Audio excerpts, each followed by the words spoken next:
ఎరా నీకు పెళ్ళి 2 సంవత్సరాలు కూడా అవ్వలేదు, పైగా మన ఇద్దరం క్లోజ్ ఫ్రెండ్స్. అయినా మీ ఆవిడ కంటే మనీషా ఎలా బెటర్ ఒక ఎగ్జాంపుల్ చెప్పరా. అయినా నిన్ను మనీషా కాలేజీలో రిజెక్ట్ చేసింది కదరా, ఇప్పుడు ఎలా వచ్చింది? ఒక ఎగ్జాంపుల్ కావాలా నీకు? 3 చెప్తాను, ఓకేనా? మా ఆవిడ నన్ను అడ్డమైన మాటలు అంటదిరా, కానీ నా మనీషా అలా అందు. మా ఆవిడ నన్ను ఫుల్ కంట్రోల్లో పెట్టాలని చూస్తుంది, కానీ నా మనీషా అలా చేయదు.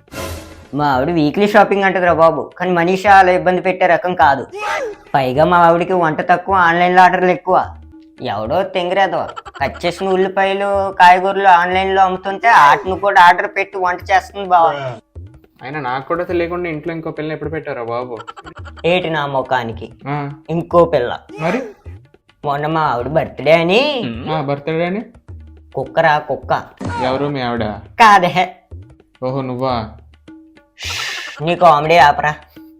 మా ఆవిడ బర్త్డే గిఫ్ట్ గా కుక్కని తీసుకెళ్ళాను ఇంటికి. ఆ? మా ఆవిడకి కుక్కలు నచ్చవంట, చెప్ప చేయకుండా పుట్టింటికి జంపేపింది. ఆ? అయినా కుక్క పేరు మనీషా ఏంట్రా? ఓ అదా, అది నా ఎక్స్ గర్ల్ ఫ్రెండ్ పేరు కదా. ఆ, అప్పట్లో నన్ను రిజెక్ట్ చేసిందని కోపంతో దాని పేరు తీసుకొచ్చి దీనికి ఎట్టేసాను. ఆ? హ,